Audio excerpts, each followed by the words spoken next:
Hello everyone and welcome to another video. In this one we have a returning guest, Michael Rossi Polisi. Good to see you once again. Thanks for having me.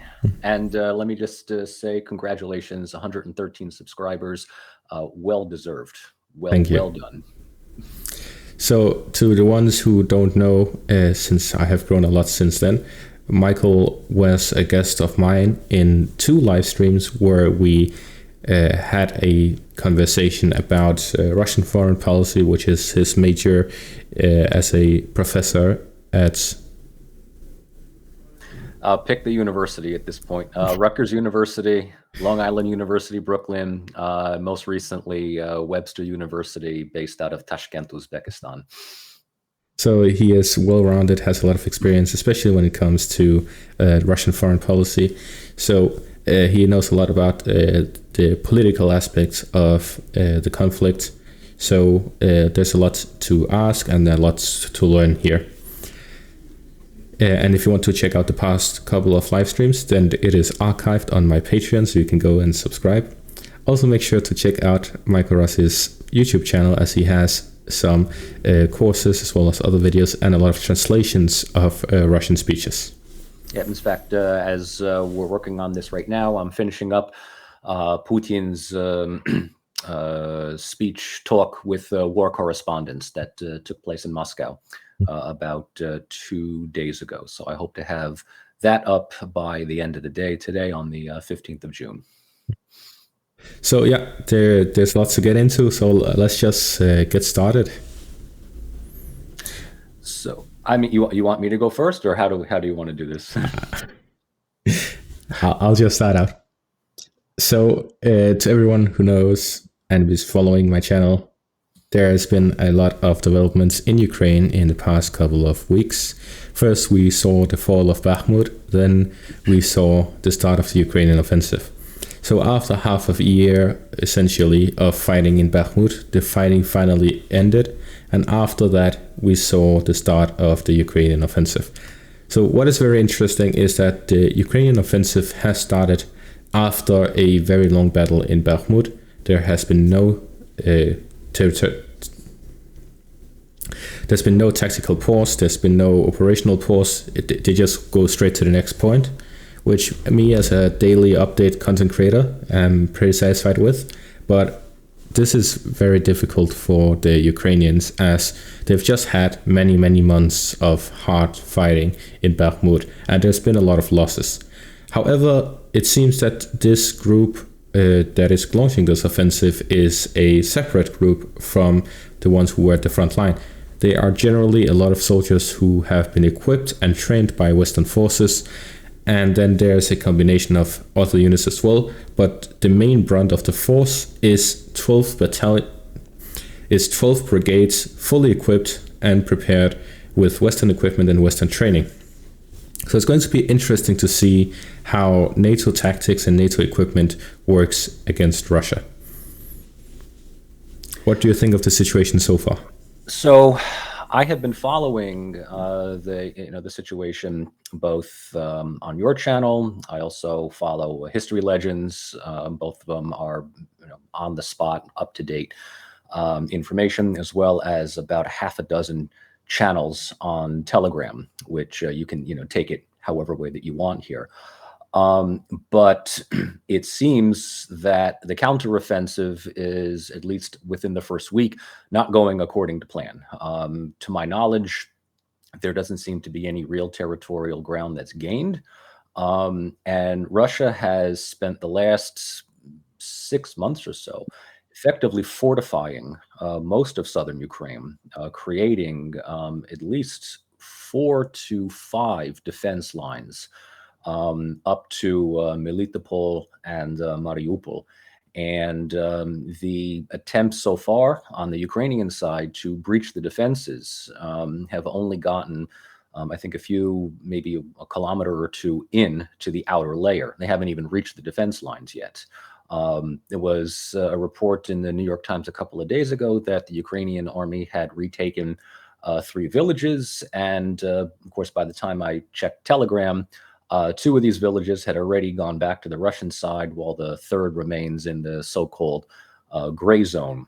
But I think the bigger issue is the loss of ammunition, the loss of military equipment and hardware. And if Putin is to be believed at his word, and I'm currently working on, as I said, the military correspondence translation, he said that Ukraine has lost up to 25 to 30% already of the tanks and the munitions and all of the military equipment that was lent, given, sold, wherever way you want, to the Ukrainian side. So to lose up to a quarter, if even more, within the first week without any real serious gains being achieved, leads one to believe, what is the ultimate purpose here? NATO's response, again, if we're to take Stoltenberg's words seriously, is that these losses were to be expected. I don't know if he expected 25 to 30%. And then, of course, it's very quiet from Kiev as to whether or not this is the formal counteroffensive. There have been some takes from many analysts saying that it won't be called a counteroffensive unless, if and only if, serious grounds are gained and strategic towns and cities are liberated. Until that point, it's just scouting missions, or it's just testing the resolve of the Russians. And if that's the case, then the loss of more than 7,000 Ukrainians within the last week, I think I don't want to be the one to explain that to the families, that their children, their family relatives were killed simply in just testing the defensive lines of the Russians. So unless there is some change in battle tactics, or this is just a big feign, I mean, I don't know. But it seems like the defensive lines, the Russian defensive lines, are holding their own, for the moment. So there are multiple interesting factors you touch upon. First off, we see that there are these reports of losses. The losses put in reports seem significantly higher than what we have evidence for. So I'm still going to sit on a more conservative side, but even that would put it at around 10 to 15% of what has been sent, especially when it comes to armored vehicles. And that is the main brunt of what we have been expecting for the Ukrainians, because in comparison to the previous offensives, the main difference is that the Ukrainians have now received Leopard tanks and they have received Bradley infantry fighting vehicles. And then we saw the tank graveyard. We actually saw 2 tank graveyards with Leopard tanks and Bradleys. And that is just a crazy thought, that the thing that is going to be the game changer for the Ukrainians ends up being in a graveyard just on the first few days. And as you mentioned, they captured a couple of villages. To the latest news, they have captured 4 villages. They had actually captured 6, but then the Russians recaptured 2. And the rest are being contested right now. The Ukrainians still hold them, but that is so far, as the Russians have now sent reinforcements to that area, which could indicate that they are launching another counterattack in that direction, trying to retake it. The main advantage that the Russians have that is different from the previous 2 times is that they have way more manpower available at the front line, and they also have way better use of their air force. We're seeing a lot of videos of both the Ka-52 helicopters as well as their airplanes, fighter jets, sending down glide bombs as well as airstrikes, just completely destroying the Ukrainian positions. That's because the Ukrainians are unable to have proper air defense. And I just had a collab with Arthur Rehi where we discussed this about Ukrainian air defense. The main air defense that the West has sent to Ukraine is the RST system and the Patriot system. Both of these are incapable of moving at a high pace by the front line. This makes them vulnerable because if the Ukrainians actually advance and manage to cover tens of kilometers, the Patriot system will be left behind. And they're also vulnerable by the front line because in the back line, like in Kiev, where they're mainly being used, especially the Patriot system, the only thing the Russians can hit it with are cruise missiles. And although the cruise missiles are fairly accurate, they still have this margin of error that the West can essentially they can identify the cruise missiles, the radars, acknowledge that they're not going to be able to shoot it down, and then move the equipment so that they avoid getting shut down. So there are some counter tactics there. However, by the front line, they can get hit by a Shahed drone, they can get hit by a Lancet drone. There are multiple drones that the Russians have available. They can just shoot them down because it's easy to detect. They can use their glide bombs to detect them. They can use their reconnaissance drones to detect them. So they have a lot of options. Right. We have seen a Iris-T radar system being destroyed by the front line. So this indicates that the Ukrainians already had the intention of using Western air defense by the front line, but they were already taken out on day one. The first day of the offensive, it was taken down. Yes. And since then, we have seen the helicopters and the airplanes just flying over the front line because that is all they had available. And that is because the Western doctrine is not to have static air defense systems shooting at rockets and planes. It is to use their own planes to shoot down the opponent's planes. So when Ukraine has not received F-16 fighter jets or F-35s for that sake, or even F-22s, because that is what they need if they need to win this war. If they want to have a chance, they need a lot, hundreds of the most advanced Western jets. But so far they've received zero. There's talks about training Ukrainian pilots. What that will take, they claim 4 months. But even if it was 4 months, then you can completely forget it for this offensive. And if the Ukrainians are not going to launch an offensive now, the Russians have the ability and the opportunity to do it themselves. Now, this is an interesting point here, is will the Russians launch another offensive once this counteroffensive fails? I don't know if they have the capability of doing that.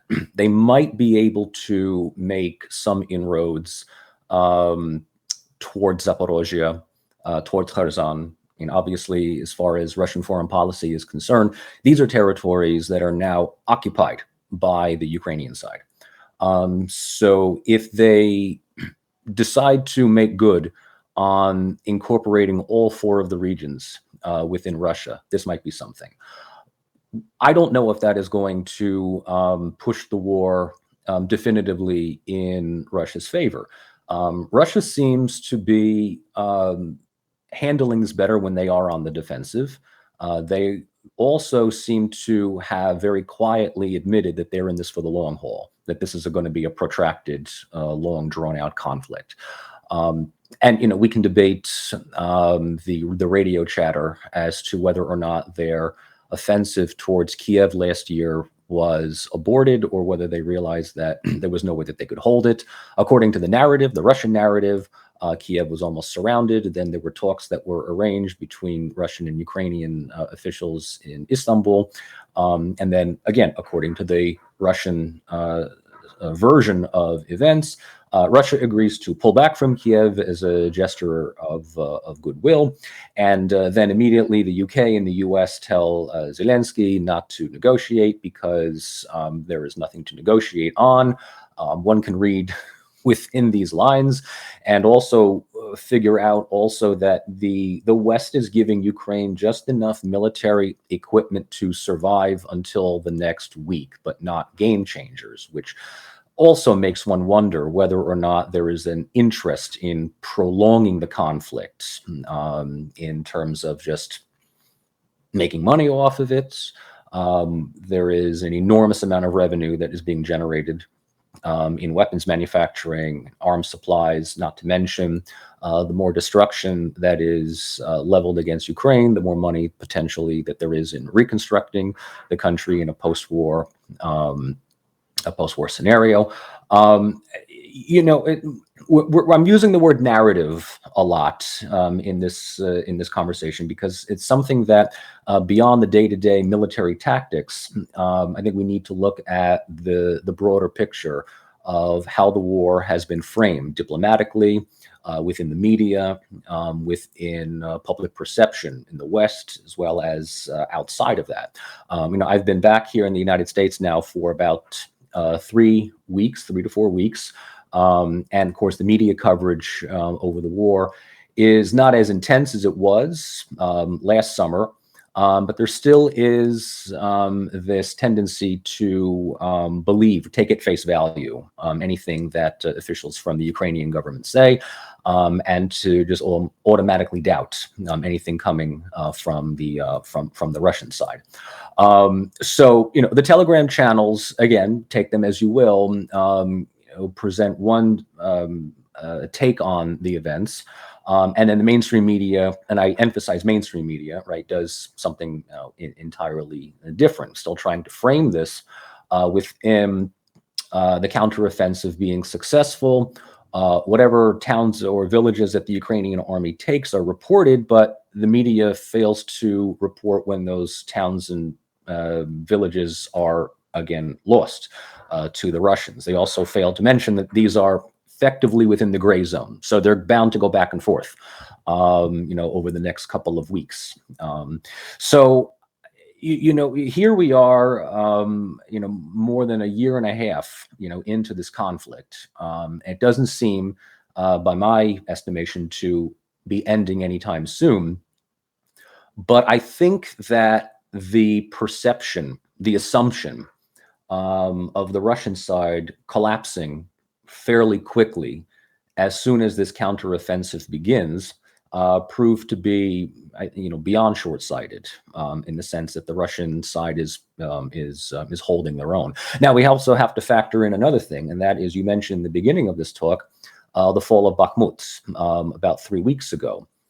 And the fact that it took almost a year for the city to fall leads one to wonder whether Ukraine put up that much of a defense, or whether the Russian side, and I argue this in a video on my channel, that Wagner PMC was almost deliberately holding back because their goal was to just turn Bakhmut into a meat grinder. Right? We've heard this term already before, a meat grinder.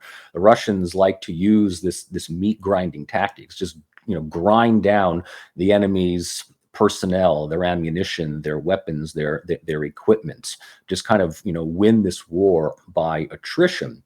I don't know exactly how many Ukrainians were lost within the battle. I do know that at one point Prigozhin had said, again, take him at face value, that the Ukrainian side was resupplying X number of soldiers sent to the front as they were killing every single day. So we're talking, let's say, about an average of 500 a day. Kiev puts another 500 into the front. Prigozhin even had said, again, his own calculations, that the average lifespan of a Ukrainian soldier, unfortunately, sent to Bakhmut is about 6 to 8 hours before casualties, either dead or wounded. So the Russian side, I mean, the advance has certainly halted since last year. The Russians withdrew from Kherson. They withdrew from around Izium. And of course, now with the counteroffensive not proving to be as effective as it was, the narrative again on the Russian side is, we made the right choice. We strategically made the right choice. We pulled out of Kherson, knowing that at some point there was going to be an order from Kiev to, again, their side of the story, blowing up the dam. Right? We won't be able to defend Kherson. We pull back to the left bank of the river, and we just dig in and just kind of wait for the long winter, let Ukraine tire itself out, and then eventually, we kind of move back in. I think that the day-to-day coverage of the conflicts, that you provide, that other channels very, very meticulously provide, certainly are beyond valuable. But we need to look at, again, the larger picture of how this is being played out. What are the ideologies and the competing foreign policies? Russian foreign policy, American foreign policy. Does Ukraine have any sovereign agency anymore? What will a post-war Ukraine look like? Will they have any kind of independent sovereignty, or will they, be either a vassal of Moscow or Washington? It's something that I've been looking at and adding to this course that I teach, and I'm going to be offering it again this fall, both at Rutgers and at Fordham, aptly called Russian Foreign Policy. And it, in addition to looking at the ongoing events in the war in Ukraine, examines the last 20 plus years, 30 really, 20 to 30 years of post-Soviet, but also post-Yeltsin foreign policy, under the leadership of Vladimir Putin, who, by all accounts, seems to be as firmly entrenched in power as he has been. I know that there has been a couple of hints that he's losing his grip on power, that there are people upset with his government. A couple of places I've heard he's sick, he's dying. That's not the real Putin. This, that, the other thing.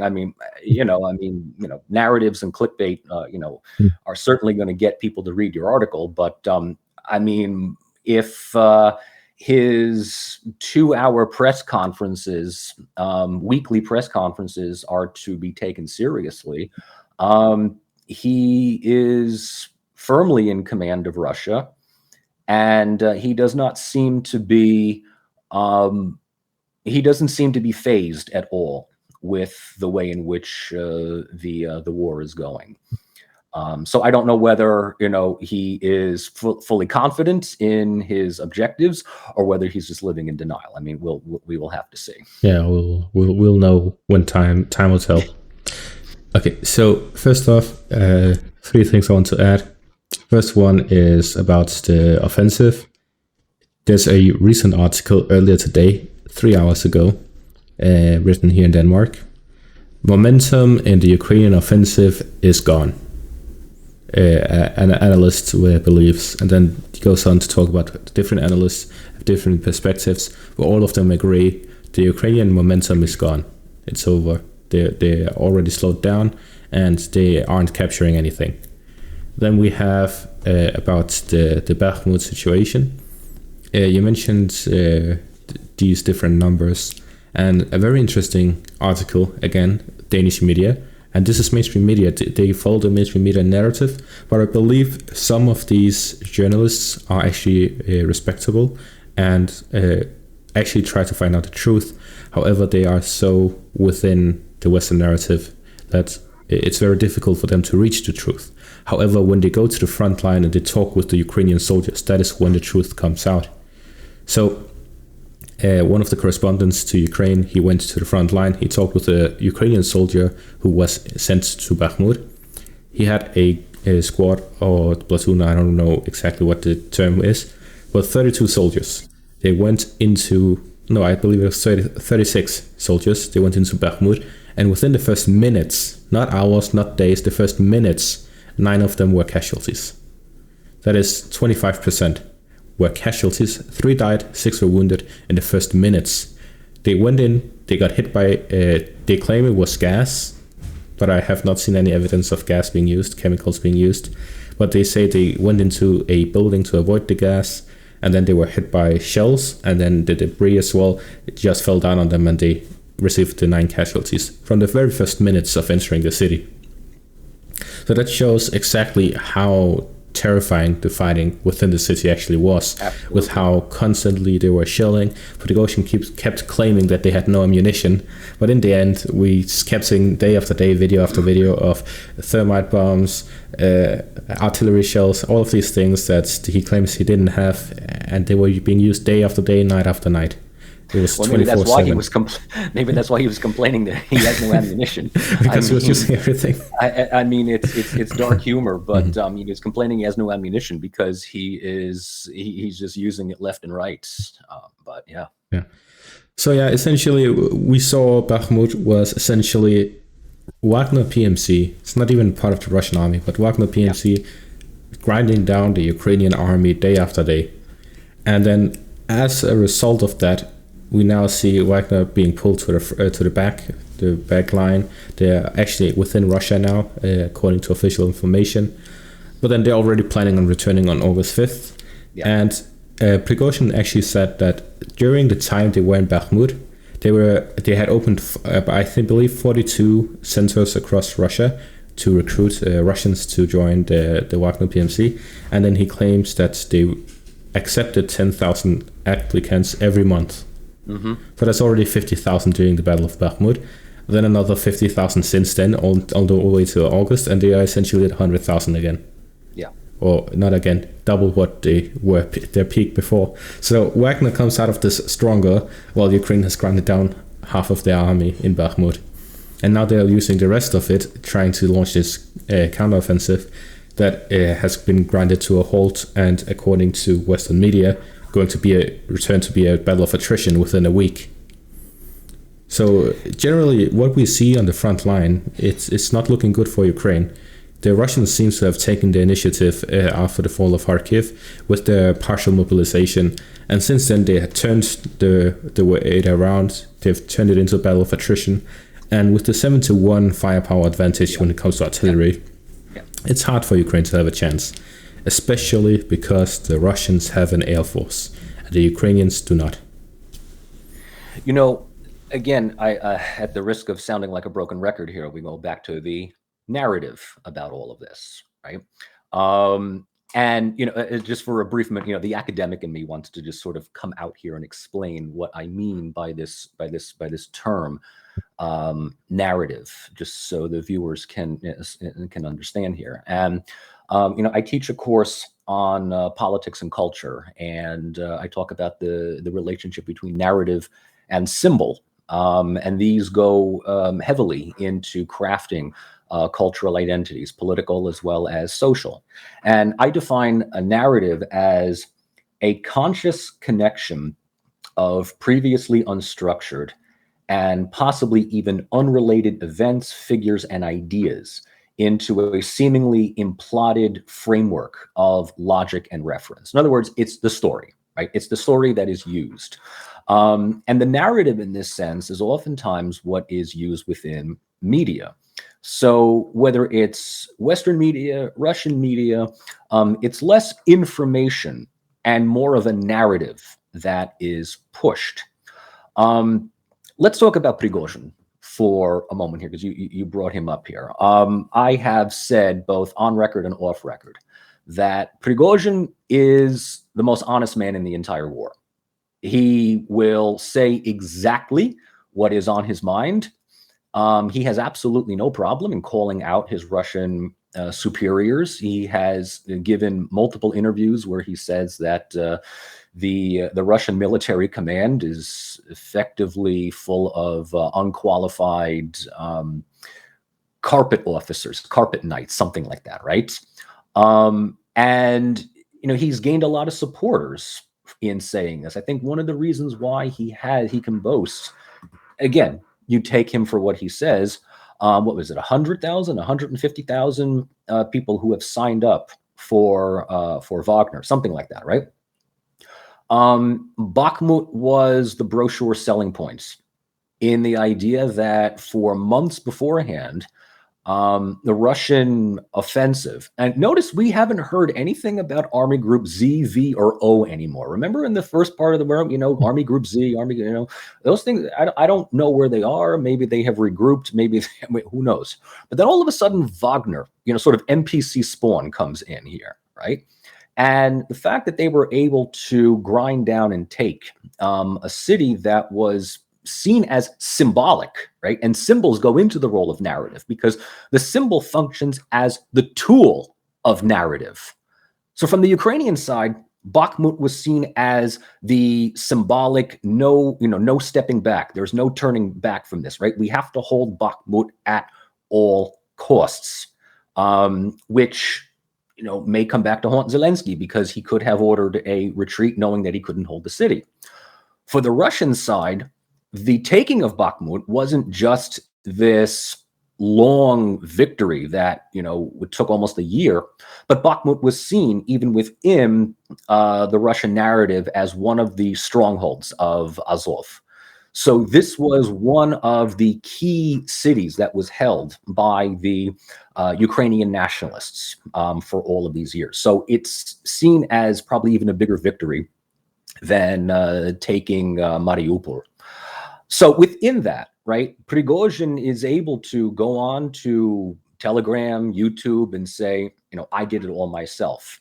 And what he's also sort of implying is that those who sign up with Wagner get better ammunition, better pay, better training, better better perks than what they would get in any of the formal Russian armed forces.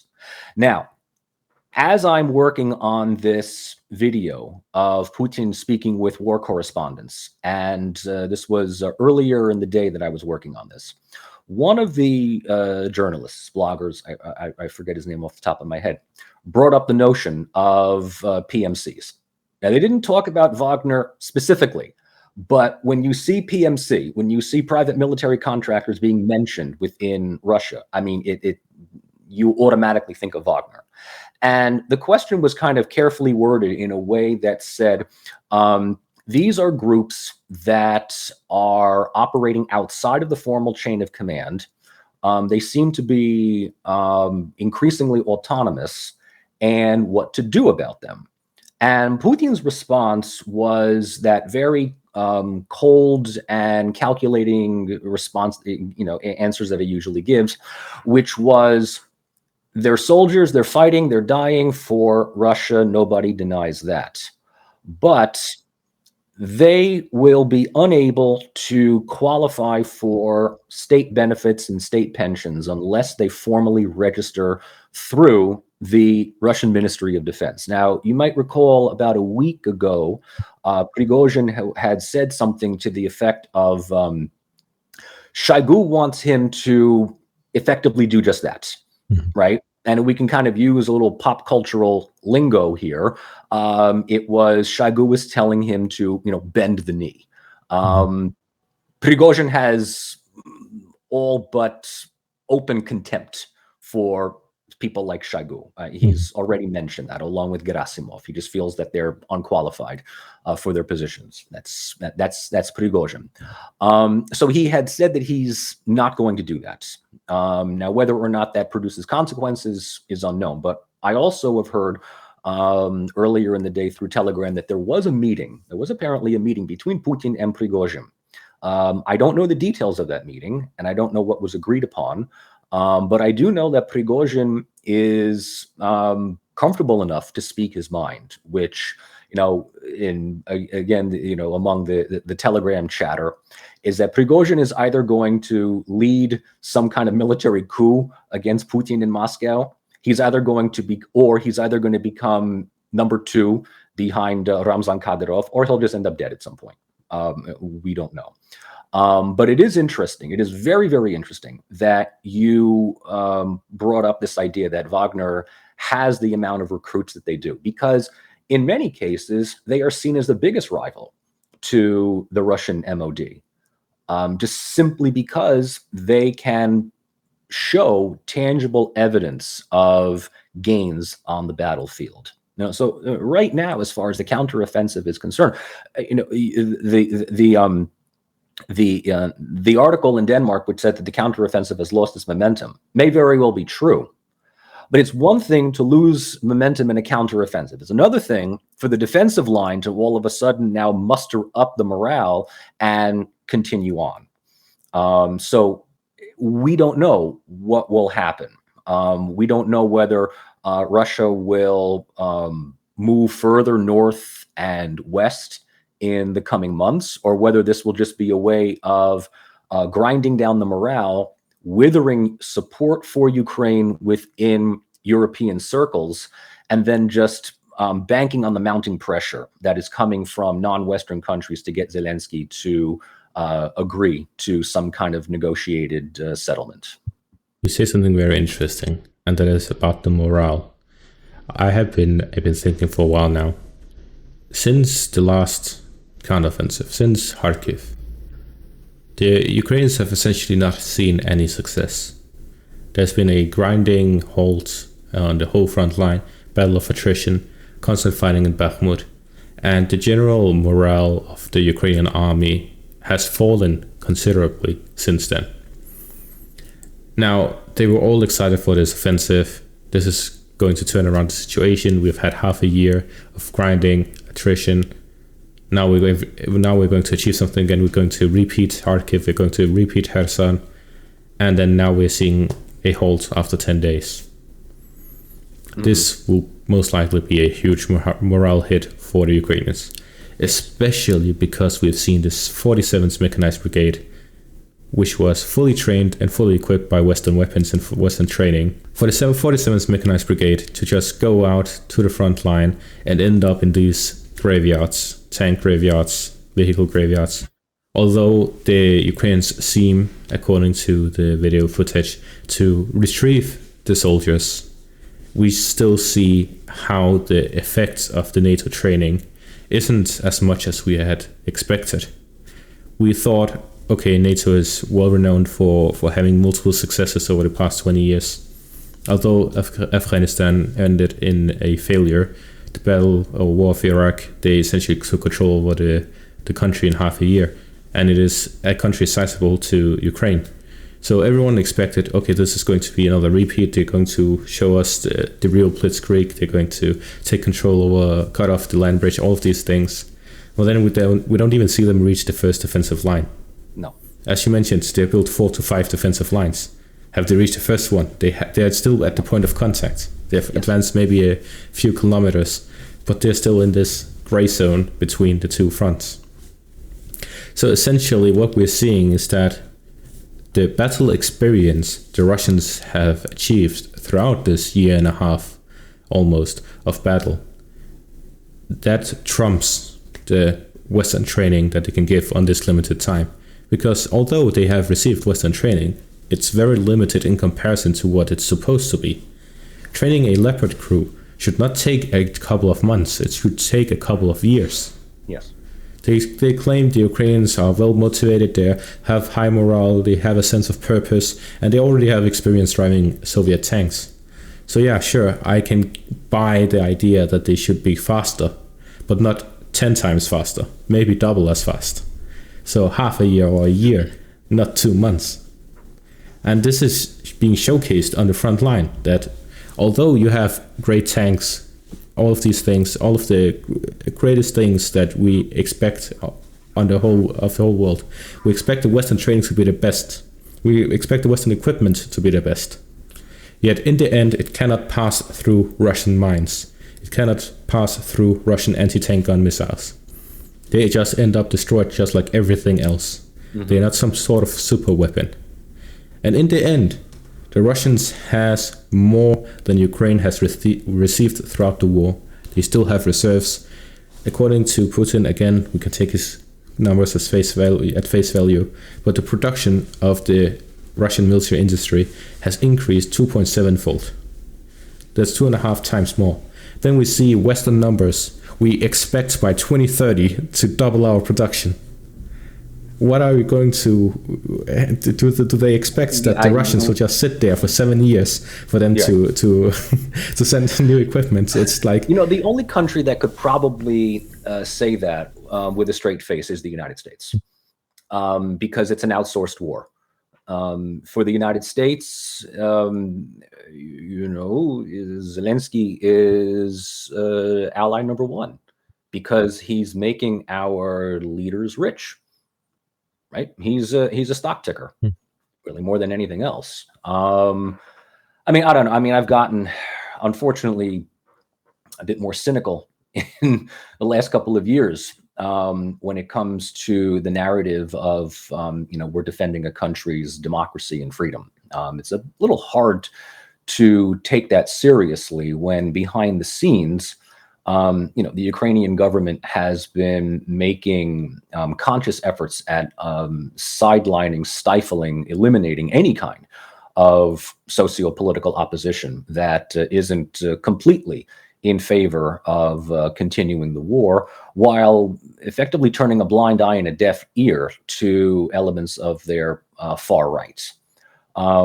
So there was a video that I posted about a month ago where I did my obligatory, as everyone else was doing, the year in Ukraine, the war in Ukraine 1 year on, and there was some interesting data that was originally posted in Jacobin, which is a left-wing Marxist journal by Branko Marcetic, who did some really good work in unearthing the efforts by the Ukrainian government to eliminate as much Russian political, social, and cultural agency within the country as possible.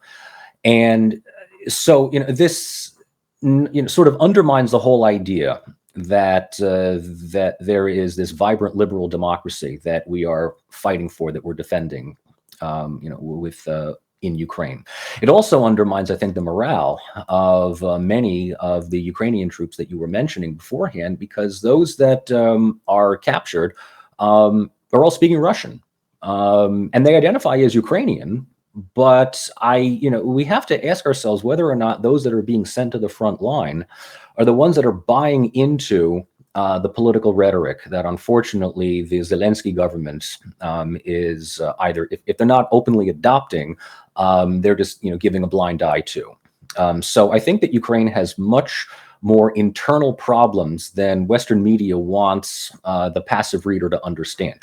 Yes, of course, the country has been invaded. Yes, of course, this is a total war of survival. Yes, of course, we are defending our homeland from another country that invaded us, right? I mean, that is a plain as day story here. But in my opinion, if the West was really interested in preserving Ukraine's sovereignty and ending the war as quickly as possible, they would have reached some kind of negotiated settlements with Putin. Or more to the point, and again, this is all Monday morning quarterbacking at this point, they would have negotiated some agreement with Putin in December of 2021, if I'm not mistaken. I think it's 2021, where it was sometime in December of that one point where there was a last-ditch attempt at trying to come up with some agreement over Ukraine's future. But we hear from whether it's Rishi Sunak or Macron or Scholz or Stoltenberg or whoever, that Ukraine belongs in NATO. Ukraine's future belongs, in NATO. But at the same time, NATO membership is not even remotely possible until the war is over. Okay, well, what can we do to end the war? What can we do to, end the fighting here? I understand it's difficult to end the war when the invading country has already laid claim to your own territory. This kind of killed any kind of efforts at coming to some agreements. When Putin, the day before the war begins, recognizes the independence of both the Donbass and Luhansk republics, then decides to incorporate both Zaporozhye and Kherson into Russian territory. And I just checked on Twitter just before our conversation that there will be planned elections within 4 of these regions within the next 3 months or so, right? Russian-backed elections. So Putin is not Putin's not relenting, right? As far as he's concerned, this is a fait accompli. This is a done deal. This is as much of a de facto reality as Kosovo is an independent state, as far as the United States is concerned. Which, by the way, I don't want to deviate from the topic here, is also experiencing flare-ups once again in the last 2 weeks or so. The United States is trying to put down that potential brush fire as well. But it shows us also that the U.S. may not be in full command of the situation as it likes to say that it is. We can, and I just kind of hinted at it myself, is that the U.S. could immediately just push Zelensky around and say, stop the war, this, that, the other thing.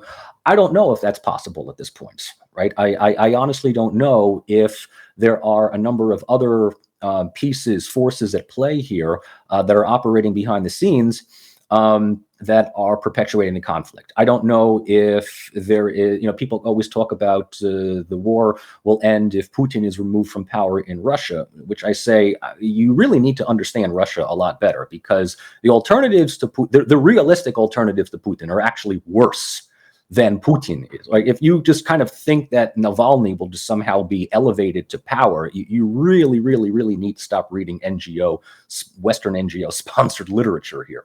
The same thing goes for Ukraine, is that if, Zelensky is replaced, who's going to replace him? Somebody even more of a hardliner, somebody who is willing to take the fight even deeper into Russian territory. The problem is that once the war begins, we can talk about woulda, coulda, should've, but we're riding this roller coaster. And, as you say, right now, the momentum, I wouldn't say is shifting in Russia's favor, but it's definitely slipping out of Ukraine's. Something very interesting is that I saw an interview a couple of days back about a Russian soldier or a Russian lawyer who was mobilized into the army, and then he was interviewed before going to the front, and then when he returned again, he was interviewed again 6 months later, and then he talks about his experiences and shows around his house and stuff like that. So essentially, takeouts from the interview is that they were only given basic equipment and basic training, and then they had to gain experience for the actual combat efficiency. But more importantly, the basic equipment, they had to use their own salary to improve their own equipment. But essentially, all of them did it. They used all the money they had to improve their equipment, because their thought is, what am I going to use this money for if I die? I'll just use it to stay alive. Yeah. So we see Russian soldiers gaining, the estimate is about $2,500 a month from fighting. Then they spent $7,000 to $10,000 on their own equipment, which in Russia gives very advanced equipment for each soldier. So if they're using all of their money on this, they get very advanced equipment. So on top of combat experience and advanced equipment, the longer these soldiers are on the front line, the more dangerous they become. Yeah. In comparison, the Ukrainians, they are reliant on Western equipment, and the West is sending enough to create new units, but not enough to improve old new units. So the Ukrainian soldiers, they become weaker by the day. They have some special forces that are growing stronger and better, but the general soldier, the average soldier in Ukraine is becoming weaker, when in comparison to the average Russian soldiers becoming stronger, which is why we're seeing that although Ukraine has this special brigade, group, army, corps, they still are not anything in comparison to the sheer strength of the average soldier on the Russian army. Yeah. And then if we look at the family of this soldier, his mother, I believe, said something very interesting. She said, while the whole Western world is supporting Ukraine, Russia is standing on its own. They have to rely on itself. They don't have any friends they can rely on. And I think that is very interesting, because if we disregard all of the economic and political things, Russia has not received any military support. They have bought drones and allegedly ammunition from Iran. And then there's been a lot of misinformation and disinformation about other support. But essentially, the only thing they've received is drones from Iran. And in comparison, the whole Ukrainian army is running on Western equipment. Mm-hmm. So I find it interesting that this is the narrative the Russians are running. They're not fighting against Ukraine, they're fighting against the West through Ukraine. Yes. Yes. So it's very interesting that I'm basing this as an average Russian woman in her late 50s, 60s maybe. What she says is that she follows the war intensely. She prays for the soldiers every day. She believes that the Russians are isolated militarily, not politically, not economically, but militarily.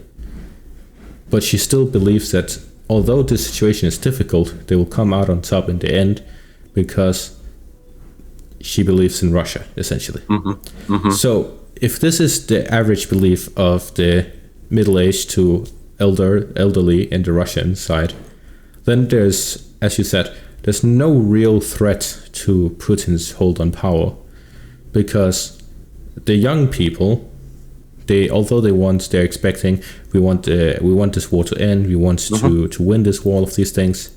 In the end, the older generation is the one that actually has the power in Russia. Yes. And they are significantly in favor of the war because they believe this war is an existential threat. So the Russian narrative, the Russian propaganda is working very well in Russia. Although the rest of the world, but that is not the target for the Russian propaganda. The target is not the West. The target is Russia's own population, and there it is working. So a lot of stuff, a lot of interesting stuff that you brought up there. Let me try to work backwards on all of this. Having spent really the last year and a half in Central Asia, summer and winter back home, whatever, but spring and summer semesters over there. The same goes true in the media, the televised media. My students almost tell me exactly the same thing. If not their parents, definitely their grandparents are very pro-Russia, pro-Putin. Putin is exactly right in what he's doing. Zelensky is burning his country to the ground. How can Ukraine possibly take the West seriously? Look at what happened to Afghanistan. Look at Iraq. Look at Syria at the same thing. They're all saying that.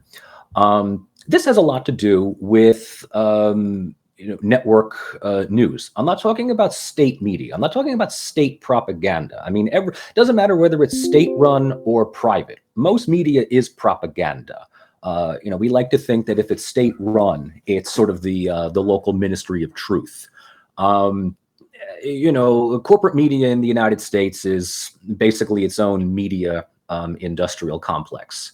So the Russian version of events, the same thing goes with the official events in Kazakhstan, Uzbekistan, Tajikistan, among others, is that Russia is fighting an existential war against the West. It is a clash of civilization, right? Somebody picked up Huntington's book and decided to actually take it seriously. And so in this sense, you're absolutely right.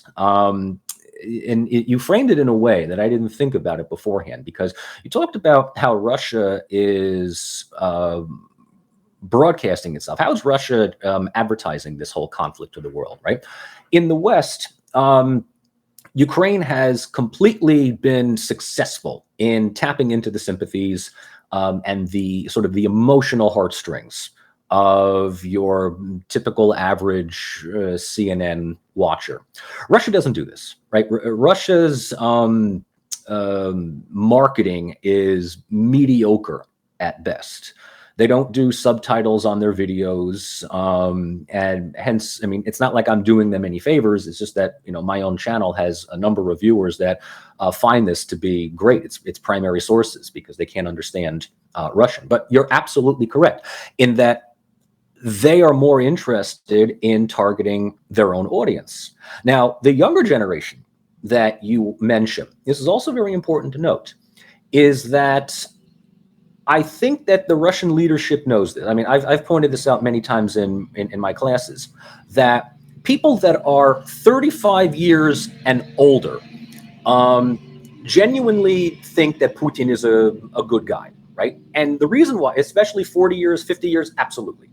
Because they compare him and the stability that he brought Russia to that of Yeltsin, right? They remember the chaos of the 90s. This is a general thing that most people in most of the former Soviet republics will juxtapose. The conditions post-2000 versus the chaos, the uncertainty of the 1990s, right? So Putin's whole narrative to that older generation is, in so many words, hey guys, remember the 90s? Remember Yeltsin? Right.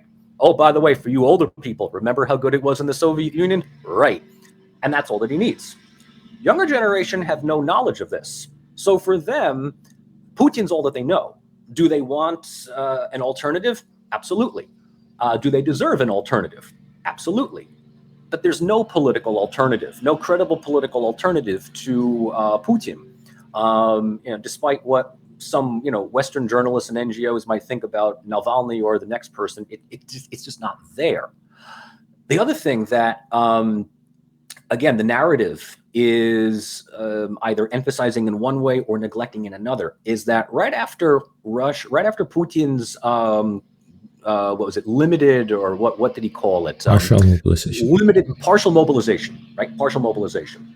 A number of people kind of saw the writing on the wall, and they decided to leave. I can tell you that in the last semester that I was in Tashkent, the Russian population is now, I forget how much it is, but it's in the tens of thousands, not over 100,000. I think 300,000. That's right. 300,000 Russians have moved to Uzbekistan, most of them in Tashkent. Tashkent's Russian population in 2023 is now at the level it was in 1990, 1991.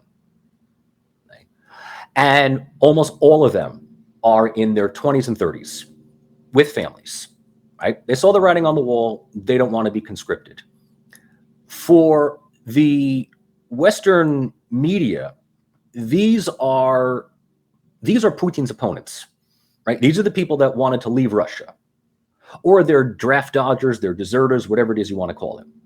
They're no different from the Ukrainians that saw the writing on the wall a year earlier and are now in Europe. Right? We tend to think that every Ukrainian is going back to Ukraine, picking up a gun and defending their country. No, they're not. They're in Poland, they're in Germany, they're in France, they're in the United States. They're everywhere. And who can blame them? They're no different from the Russians that have left.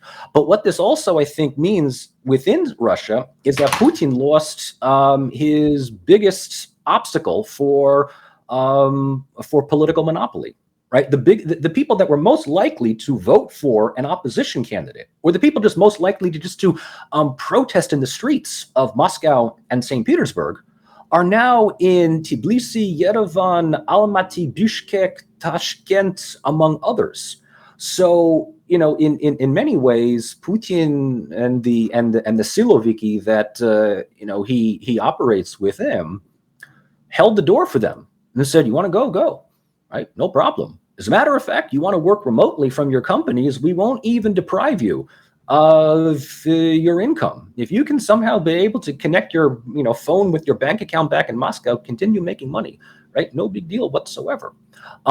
So this just shows in a way Russia's flexibility in being isolated, right? Because that's the whole notion, is that there's this understanding that Russia is isolated from the world. Well, I mean, if you discount the Middle East, Central Asia, Southeast Asia, the Africa and Latin America, yeah.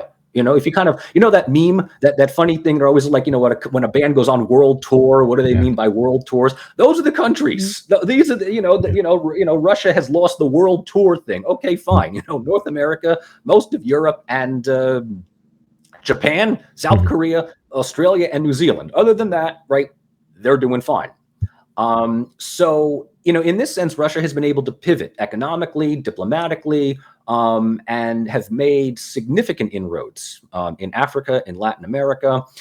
India was probably the best example. I mean, right after the first round of sanctions, where everybody was thinking that we're going to economically cripple Russia, Modi had said to Russia, "Yeah, sure, I'll buy your gas in rubles. No problem." I mean, it's India. We're not talking about a small, insignificant country here. So, with this, Russia has been able to, I would say, survive economically. Again, take Putin at his word, but economically speaking, the country is forecasted, according to him, to grow by at least 1%, if not 2% next year. Meanwhile, Germany has entered into a recession because of the sanctions. So this is a way that Russia has been able to continue to finance the war, has been able to restock on its ammunitions. And I think one important thing is that sanctions for Russia are not a penalty. That's default for them.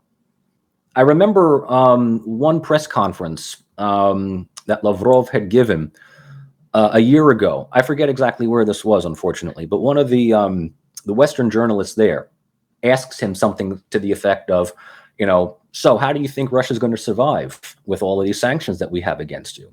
And Lavrov's comment was something to the effect of, this is Russia. Our entire history has been under sanction by somebody else. We're used to that. Mm-hmm. We wouldn't know what to do with all the money if we didn't have any sanctions. So in a way, it's like, when someone says, well, how are you going to live on only $1,000 a month? And someone's like, when you learn how to do it, you know how to do it.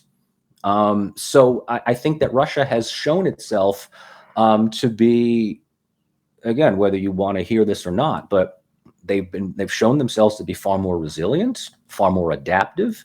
And within the study of warfare, and yes, we actually have this within political science. We have the study of warfare, right? We have this thing called learning and warfare, which is as simple as it is. The longer you're in a war, the more that you adapt, the more that you adapt to the situation. So as you pointed out in the beginning of your comments, these Russians that are going to the front and they're unequipped and they're basically told you have to buy your own equipment. You have to you come in as a level 1 noob, and you're basically like starting out Skyrim. And how do you get to level 50? This is just how you do it. And yeah, you eventually end up picking up the experience, the ingenuity, and the agency. That also may explain why there are so many that are applying now to Wagner, because they feel that they don't have to come in as a level 1 noob, but they're going to get the training and they're going to get the type of group cooperation that comes in. Look, when you scrape together conscripts and you give them a gun and you say, go that way, it's no wonder that you don't last more than 6 to 8 hours. In Wagner, I believe there's a 1 million ruble signing bonus. So they can just buy all the equipment from the very start instead of having to fight for 4 months before buying it. I said, Prigozhin is one of them. He's the most honest person in this war. He's also emerging as one of the most enigmatic. Well, there's a lot to swallow through all the information there is to cover. Like, even though I do this on a daily basis, there are days where I do 2 or 3 videos because there's just so much information going around. You have to sort through all of it, you have to analyze it, you have to look at it, and just taking in all of this information is a lot. But also having to cover it, put it on a map, analyze it, all of these things, they take time. And through doing it, I've now been doing it for almost a year. I started late July last year, so we're about a month away from my 1 year anniversary. Let me just, you know what? 113,000 in less than a year. Again, like, you deserve all of the credit and the praise. You've done a phenomenal job within that time. Thank you very much. So yeah, doing this for every day for almost a year, I have learned a lot of things about war. Before this, I was very naive. I thought, why is it that Russia didn't win in 3 days? Although it was General Miller or whoever American general who said it, I really believed it. I thought Russia could just go in and Ukraine would surrender. Then I go to read the history. I read what the developments, all of these things, all of the training that was given, all of the equipment, all of these things. I learned Ukraine had an army of 200,000. They were outnumbering Russia from day one. And they started mobilization from the very first day. The Russians spent almost a year before they started mobilizing, and they did a partial mobilization. So Russia has seriously been at the bottom from the very start. Although they had advanced equipment and advanced technology and all of these things, they were very rusty. They had an army that had essentially no combat experience. They had been constantly adapting and improvising all of these things. So what they actually had, they weren't used to. Comparing it to 2008 and 2014, when they entered Georgia and Crimea, they essentially faced no resistance. So This is the first real war they fought since the battle in Afghanistan. That's 40 years. So no real useful general, no soldiers with experience. All of these things, they were completely different to what we're seeing in Ukraine. So it was essentially 2 green armies fighting each other with modern equipment. And then we have seen how the combat has changed throughout this year and a half almost.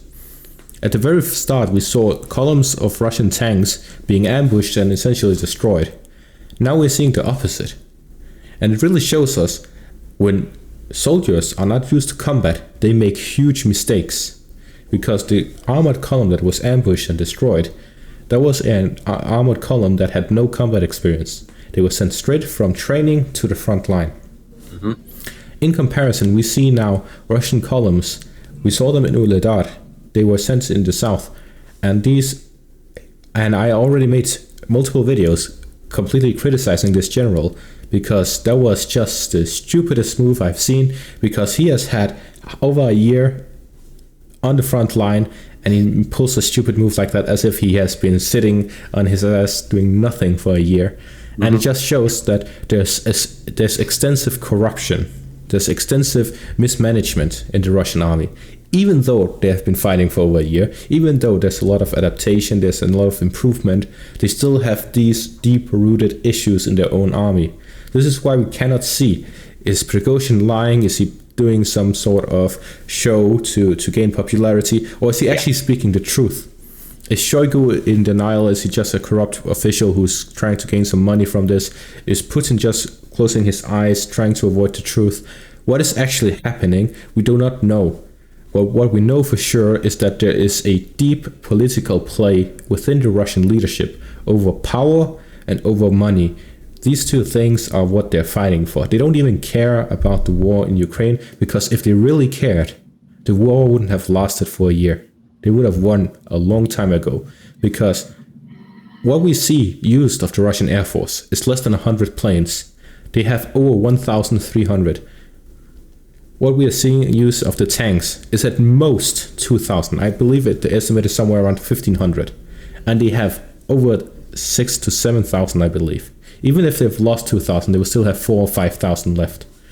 What we see of armored vehicles, of artillery, of multi-launch rocket system, of anti-air defense, all of these things, they're nothing. The only thing they're really using is the cruise missiles. But even that, they waited over half a year before they started using them. So Russia has not been fighting this war seriously, and they still are not fighting this war seriously. They have greatly adapted, they have greatly improved, but it's still nothing compared to the real capabilities of the Russian army if they were serious. But this is clearly a deep-rooted political problem within the Russian leadership. And in comparison, Ukraine, we have some leaders, some generals who are capable. We have seen it in Siversk front, for example. It is a front north of Bakhmut. That front has not moved ever since the specific general had taken command, and he has not taken one step back, and he has actually had a favorable combat experience against the Russians. He's managed to hold them back despite the Russian onslaught, and ever since the fall of Lysychansk, that is almost a year ago. So I actually believe it may be a year ago. So for 1 year, he's held his ground. And in comparison, we've seen a meat grinder in Bakhmut, we've seen this and that. So there are some specific Ukrainian generals that are very experienced and actually are fighting to win this. They are actually serious in trying to win this war. And similarly, we have Russian generals like General Surovikin. He's actually trying to win this war. Then we have, I don't know the different names of the different generals, but we have a lot of generals who essentially, they're just sitting there as if they are on vacation. You just think, okay, here we have these soldiers under our command, I can live like a king, and if I win this war, that's going to end. I just need to enjoy the moment. So he's sitting there, there's no consequences to him, and through his connection, through his friendship, through the corruption, he raises in a rank. He gets promoted after a complete disaster like in Vuhledar. So there's a lot of political issues that are much larger than the military issues. And in the end, whichever country fixes those issues first, if it's Russia or Ukraine, they will gain a significant advantage and force the other side to do the same. Because so far, when neither side is actually trying to win, it's going to be a prolonged conflict, battle of attrition, whatever you want to call it. In the end, it's cost of human life at the gain of monetary or just to raise people's egos. Absolutely. Two things I want to respond to on that one. One is, this is the first war that we are covering tweet by retweet. So we get to hear about every victory, every loss, every blunder, every screw up, every heroic victory, day by day. And it's not the first time that a war has had incompetent officers, or as you said, just people that just kind of sit there and wait for the war to end. In fact, from the U.S. point of view, one person that comes to mind during the Civil War was General McClellan, George McClellan, who was considered to be like effectively the then equivalent to the supreme Allied commander, and he effectively just sat there and didn't do anything. And then you had Ulysses S. Grant, who was like, okay, let me just down a bottle of whiskey and go take on the Confederates. And suddenly, boom, look at that. And then you have Sherman, who was like, okay, I will just burn my way through Atlanta. We remember the Grants and the Eisenhowers and the Zhukovs, right? We don't remember those that sit there and do nothing or make miscalculations. We remember Prigozhin simply because he and his forces took Bakhmut. In the grander scheme of things, he would be a sword for hire, right? He would be effectively the leader of a group of mercenaries. Again, nothing out of the ordinary in historical warfare.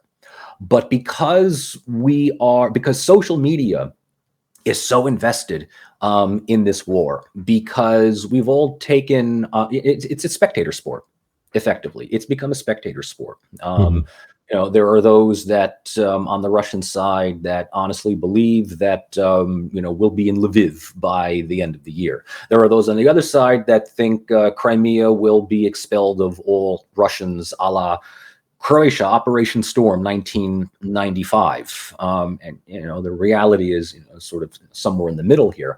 But we're galvanized by the groups and the YouTube channels and the Telegram channels that we that we want to gravitate towards. For what it's worth, you talk about the Russian army sort of disappointing in the beginning, right? You and I are on the same. I think we all are on the same page. When the war began last February, we thought, well, this will be over in 2 weeks tops, right? 2 weeks tops, because, well, it's the Russian army.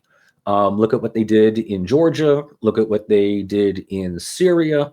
They're a major army. All they got to do is take Kiev, and it's done. The question that I'm still wondering is why they didn't take Kiev. They surrounded it. They almost surrounded it. They almost had it. People were wondering, is Zelensky going to get out, or is he going to go down, fighting or whatever? And then all of a sudden, it doesn't happen. And then we get into this long drawn out battle. And then the Russians are pushed back from Kharkiv. They withdraw from Kherson. They lose Liman. And suddenly, Western media loves to get behind Ukraine as the little scrappy underdog that's pushing the Russian army back.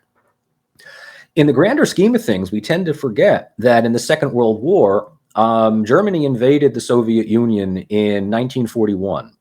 Soviets did not really gain the momentum until 2 years later, right? Until 2 years later. I like to liken, Russia's military response rate to that of an old 1970s era Lada, right?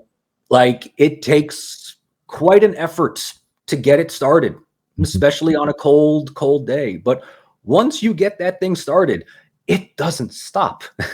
It doesn't shut down. Even more to the point, I was witness to a couple of automobile accidents in Tashkent, and the driving over there is kind of insane.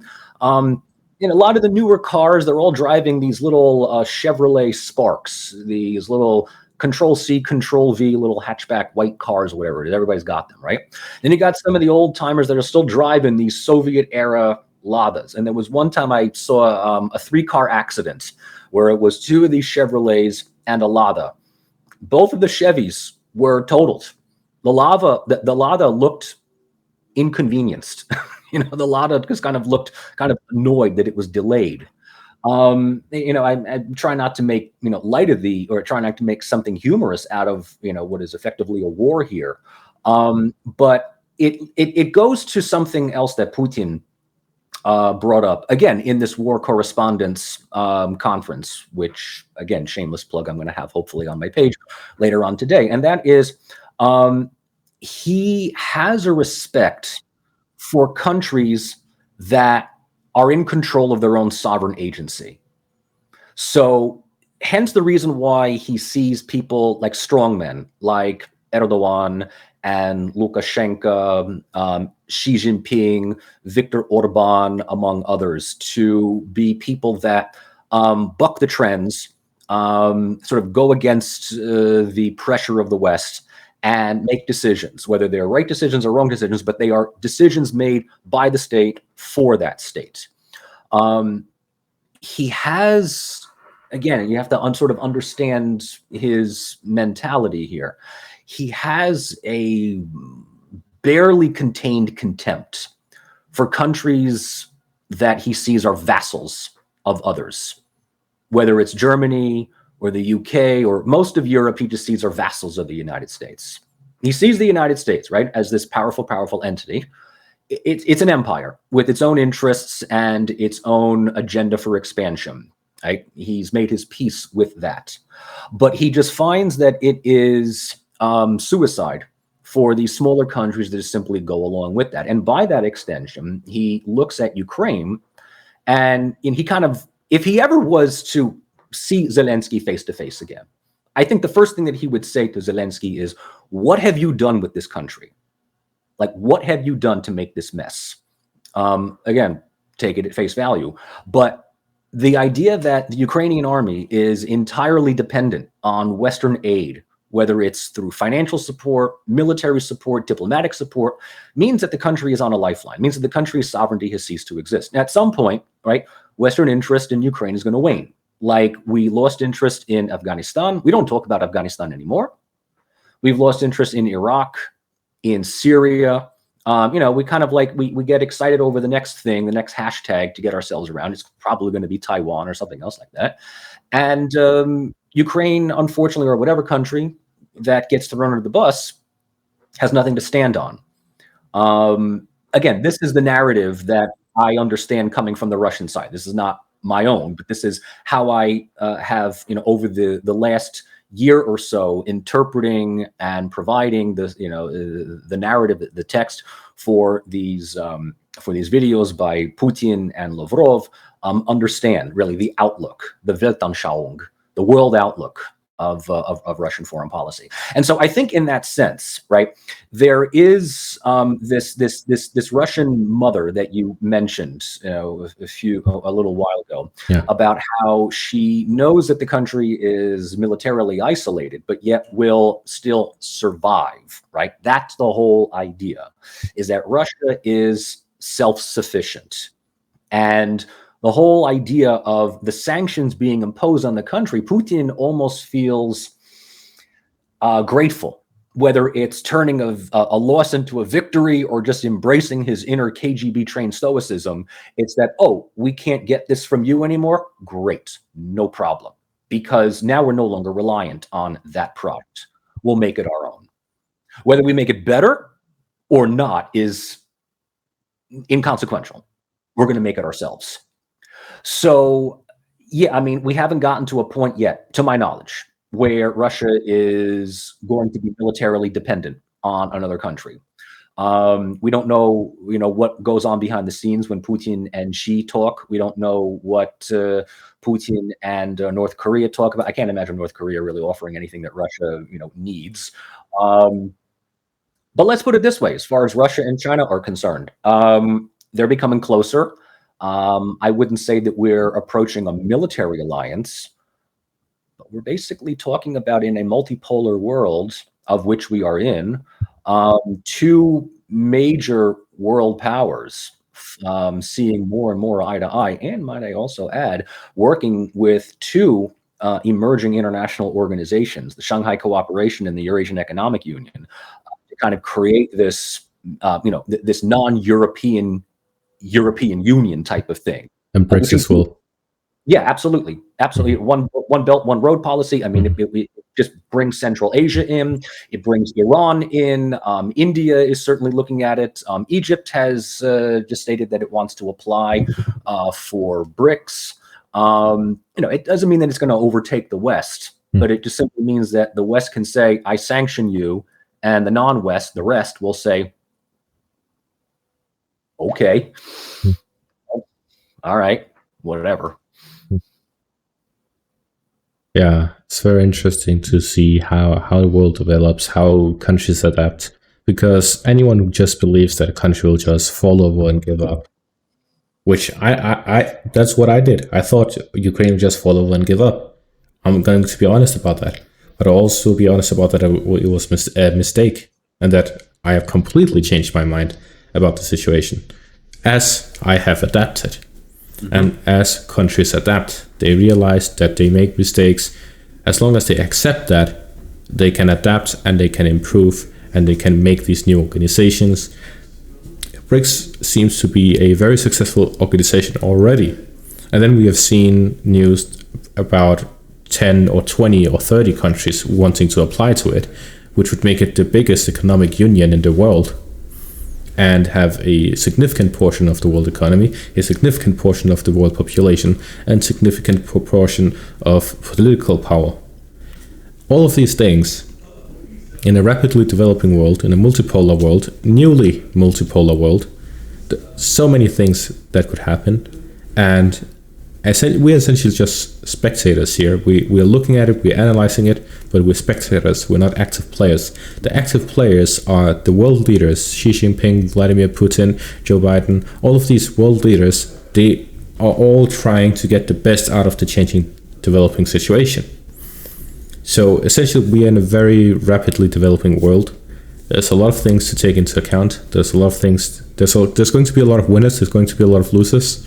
And generally, a country with a military to defend itself, as well as a population that is loyal to its leadership, those things are indisputable.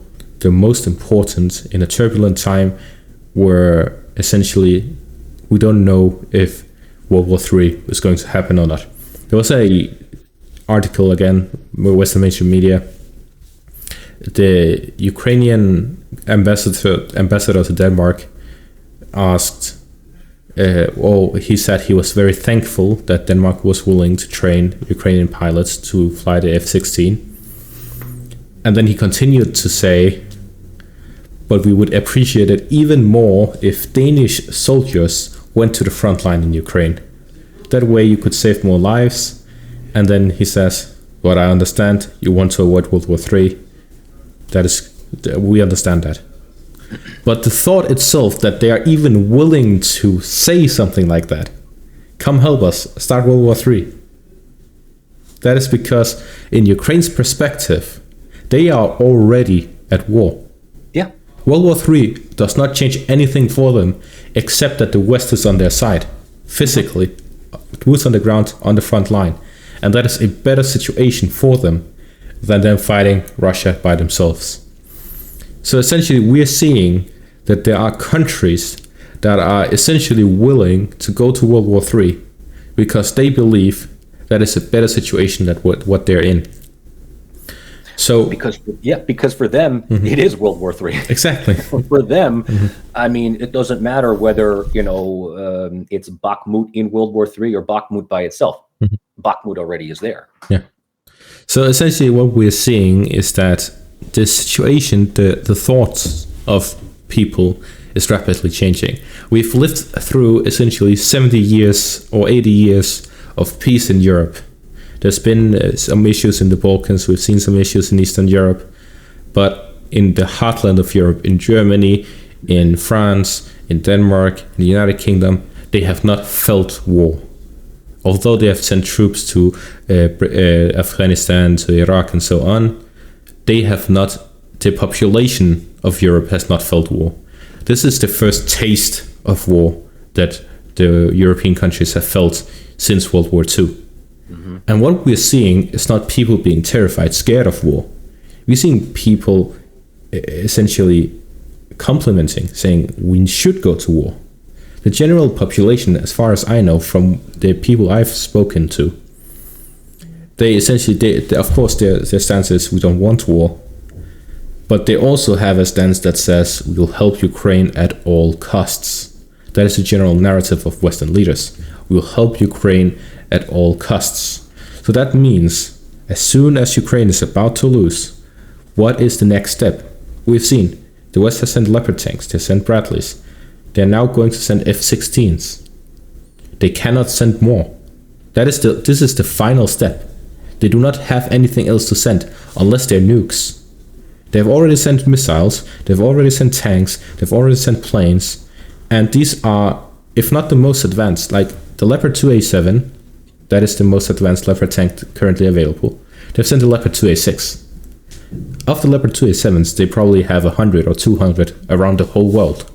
So there's nothing there to send.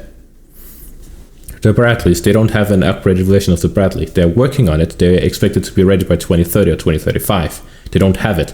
That is the most advanced infantry fighting vehicle in the West currently available. F-16s, it is a 4th gen fighter jet. Yes, there's the F-35 and the F-22. However, the F-35 and F-22 are only available to NATO countries and NATO allies. If they send it to Ukraine, that is still a possibility. And yes, sure, okay, they can upgrade from F-16 to F-35, but that's not going to make a big difference. What's going to make a difference is the amount of fighter jets they send. But then again, what is the point of sending more fighter jets, more tanks, more of all of these things? Because Russia can just send more of their own. As I mentioned earlier, Russia has sent hundreds of thousands of troops, 300, 400,000. They still have millions available, and they have thousands of tanks, they have hundreds of jets. There's one other factor, and the United States, my country, has sort of a very influential way of indirectly affecting the nature of warfare, and that's the presidential election every 4 years. It's amazing how much large parts of the world are affected by who we elect and who we re-elect. So, I'm thinking here about how the war will continue, how the war will escalate, and it's the 800-pound gorilla in the room is Donald Trump, and some people are saying that that's it, he's going to be indicted, he's going to jail, and there's others that were like, he's never going to see the inside of a jail cell at all. He's going to stall. He's going to have his lawyers tie this whole thing up. He's going to run for office. Again, whether people like it or not, he's the Republican frontrunner. I mean, the more that they push back against him, the more his supporters will go out into the streets to support him. I don't know if he will get the primary next year. It's likely at this point. And if he goes against Biden, there's a good possibility he could get elected back into office, to which he has said, right? If again, take him at his word, right? The minute I'm in office, I can end this war in 48 hours. Now, how do you do that? Very simple. You just cut the funding. You cut the funding. Mm-hmm. I mean, follow the money and follow the gravy train. Cut the money, cut the funding, and the whole thing dries up. Borrell said the same thing, is that we stop, if the EU stops funding Ukraine, if the EU stops supporting Ukraine, the war will be over in like a matter of days, if not weeks. That's it. It's done. So we are basically keeping this country alive until until the next funding. An interesting question to all of that is that the leaders still are all in unison. We will support Ukraine at all costs. What is the general population thinking, especially now that Europe is, really getting the effects of the sanctions more than Russia is? The United States, we, sort of insulate ourselves, and you'd be surprised how much Americans can take as long as A, we get paid on time, and B, the internet works. We put up with a lot.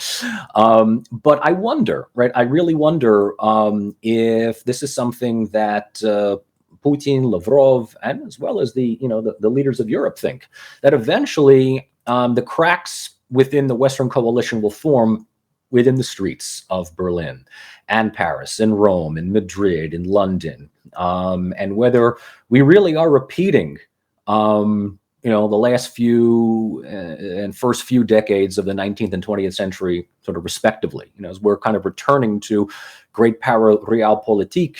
The world is being pushed greater and greater towards war. And there's going to be a blowback. There's going to be increasing resistance to this. I mean, in the United States in the 1960s, why are we supporting Vietnam? Why are we supporting Iraq? Why are we supporting Syria when we have all these problems, right?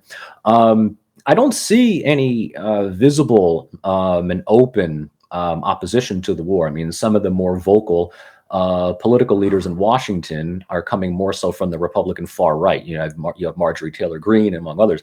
As far as the corporate media is concerned, as long as Marjorie Taylor Greene is the biggest opponent against the war, or Tucker Carlson, whatever it is, it's safe, right? Because you can kind of cast them off as being the weird, the weirdos, the conspiracy theorists, and what have you. The minute that more mainstream politicians start asking this question, that's when we've got to wonder to what end will this thing go. And when you outsource a war, and it really is a war of artillery, both physical artillery and financial artillery.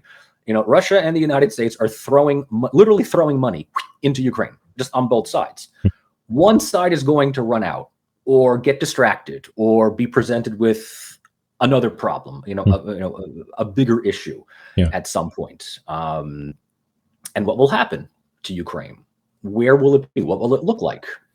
I don't have the answers to that. Yeah.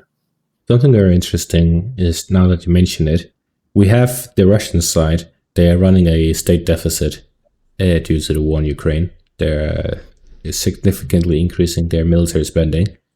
Mm-hmm. However, in comparison, we see the United States being at a very significant deficit already prior to the war.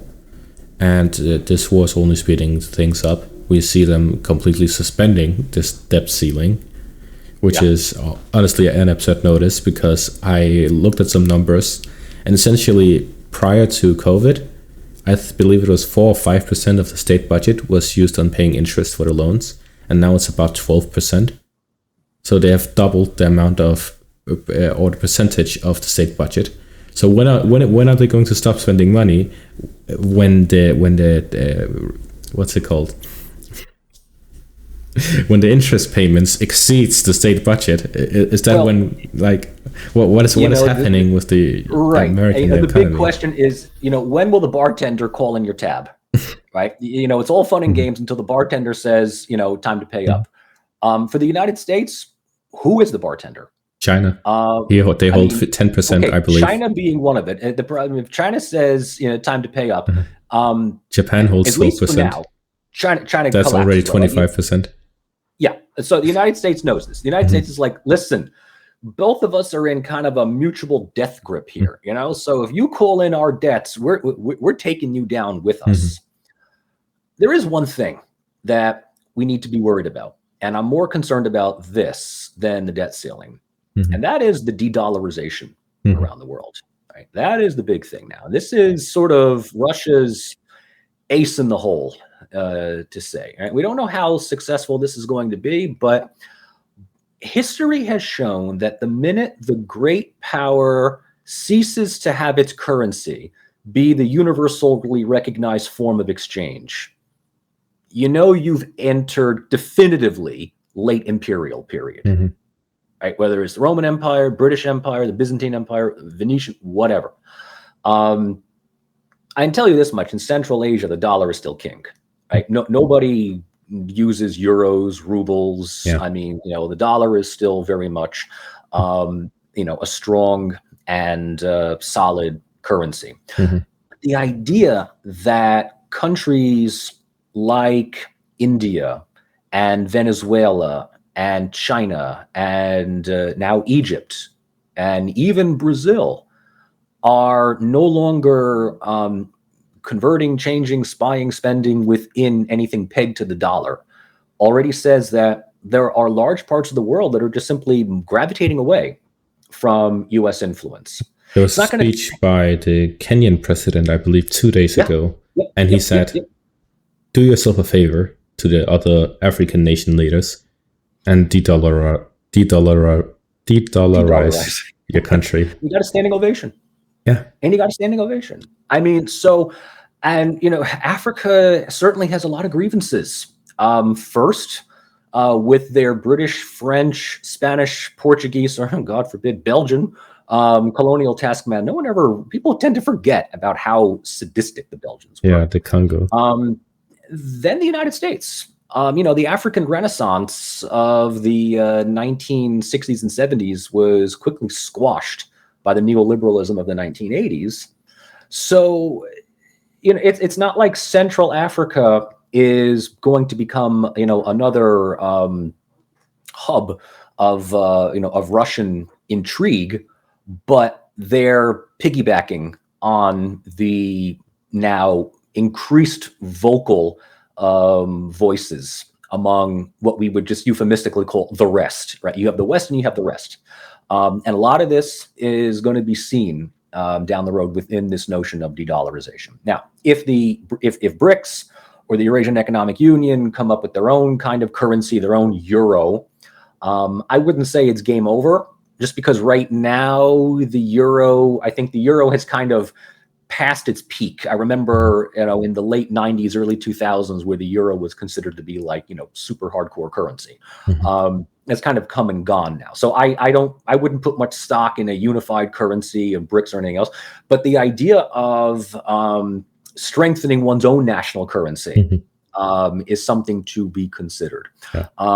If there was hope that the ruble would crash in last February, that proved to be completely missed. The ruble certainly came one of the strongest it had been in years. I think now, if I'm not mistaken, it's somewhere in the mid 80s, 80 rubles to a US dollar. I could be wrong. I'm just sort of somewhere around there. Somewhere around there. Yeah. But in the immediate outbreak of the war, it had, shot up to 120, 150 to a dollar. And we thought, that's it. We're going to economically crash Russia. And then, nope, didn't happen. Right? Didn't happen. So there are a lot of things that are emerging from this conflict. I know we've been talking now for quite some time. I could go, a lot longer if you want, but I don't think your view. I don't know. We could always break this up into another segment here, but I do want to say this, and is that, truly the post-American, post-neoliberal world is emerging right now. And I think the war in Ukraine is the catalyst to make that happen. I would say since really the 2008-2009 economic crisis, the age of neoliberalism, or Western-based economic neoliberalism, has started to unravel. And I think it took a major body blow in 2016 when Trump was elected. But again, if I can kind of seep back into a little academic jargon here, we're in what Antonio Gramsci, a very well-known late 19th, early 20th century Italian anarchist, referred to as the interregnum, right? It is that the old way of doing things, the old hegemony, the old order is dying. We haven't come up with anything new yet. The old order is still there. It's no longer as omnipotent as it once was. And we still don't know what is going to replace it. Right now, it seems like national conservatism, especially within these rising countries in BRICS and Russia, China, and elsewhere, seems to be providing some strong evidence. I would say that political science departments need to blow the dust off of their syllabi for state theory. We haven't had a good old-fashioned course on state theory in quite some time, and I think we need to bring, there's a term that we use in poli-sci, bring the state back in. I think it's time for that, because this notion of sovereign democracy. That's the term that is used in Russia to describe Putin's type of leadership, which we see in China, we see in India, Turkey, Hungary, Brazil, among others, is becoming more and more of a thing. It's no longer becoming the exception. I think it's becoming the rule. So, the war in Ukraine may not produce World War III, and I sincerely hope that it doesn't. But what it will do is really catapult us into, a unipolar world. The United States is going to remain a major player. Don't make no mistake about it. But it's a player that has to now compete with and share space with at least two other, if not few other, powers. China being the obvious number two, Russia being definitely somewhere there. We don't know where it's going to be, but we have to look at Iran. We have to look at India. We have to look at Brazil, among others. Iran is sort of emerging, and I've always been on team Iran when it comes to the Middle East, between either you're on team Saudi Arabia or are you on team Iran? Which one's going to emerge as like the regional power here? And I'm like, look, Iran, the Persians have been around for 4,000 years. They know something about, regional hegemony. The fact that they have now reestablished diplomatic relations with Saudi Arabia, brokered by China, might I add, and have welcomed Syria back into the fold, means that the Middle East is also a region that no longer takes their marching orders directly from Washington, but looks to Beijing, looks to Moscow, and may increasingly look to Tehran, depending upon how these relations go. As I tell my students, as they hear all of these things, my international relations students, and they're just sort of like, wow, the world just seems very complicated and scary. I go, yeah, guys, it's going to be a lot of things. But boring, it's not going to be. It's not going to be boring. That's for sure. In comparison to the last 70 years, it's going to be very eventful. To say the least, yes. All right, I think we'll round it up here. Thank you very much, Professor Michael Rossi, for coming on again for the third time. You're now a returning stable guest on my channel. Well, it's a pleasure to be back. Once again, I've said it before, but just congratulations on your page's growth. I think you've done a phenomenal job. I am happy to come back anytime. And, we come onto my channel if you want as well. We can always do this, there as well. But I appreciate the talk, and I'm looking forward to the next one. All right. Thank you all for watching, and make sure to leave a like and subscribe, and make sure to check out his channel. And have a great day. All right. Take care, everyone.